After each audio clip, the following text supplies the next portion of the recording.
বাংলাদেশ আওয়ামী লীগ হলো ভারতীয় আধিপত্যের এক্সটেনশন, এমন মন্তব্য করেছেন এনসিপি নেতা হাসনাত আব্দুল্লাহ।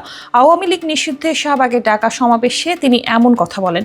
বিচার প্রক্রিয়ার মধ্য দিয়ে দ্রুত সময়ের মধ্যে আওয়ামী লীগের নিবন্ধন বাতিল করতে সময় জোর দাবি জানান হাসনাত।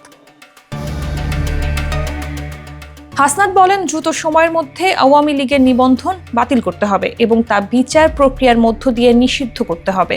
ভারতীয় আধিপত্যবাদের এক্সটেনশন আওয়ামী লীগ, আর ভারতীয় আধিপত্যবাদ বাংলাদেশে কখনোই ফিরবে না।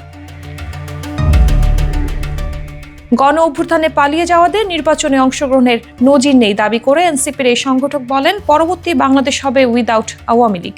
আমরা ঐক্যবদ্ধ থাকলে আওয়ামী লীগ আর ফিরতে পারবে না। জুলুম ভুলে গিয়ে আওয়ামী লীগের সঙ্গে আপোষ করলে মজলুমের সঙ্গে প্রতারণা করা হবে বলেও মন্তব্য করেন তিনি।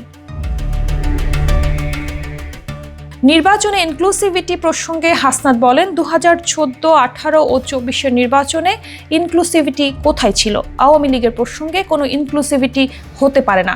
এনসিপির কোনো ইনস্টিটিউশনের সঙ্গে নন জানিয়ে তিনি বলেন, ইনস্টিটিউশনের উপর আমাদের পূর্ণ শ্রদ্ধা রয়েছে, কোনো ব্যক্তির উপর ক্ষোভ নেই।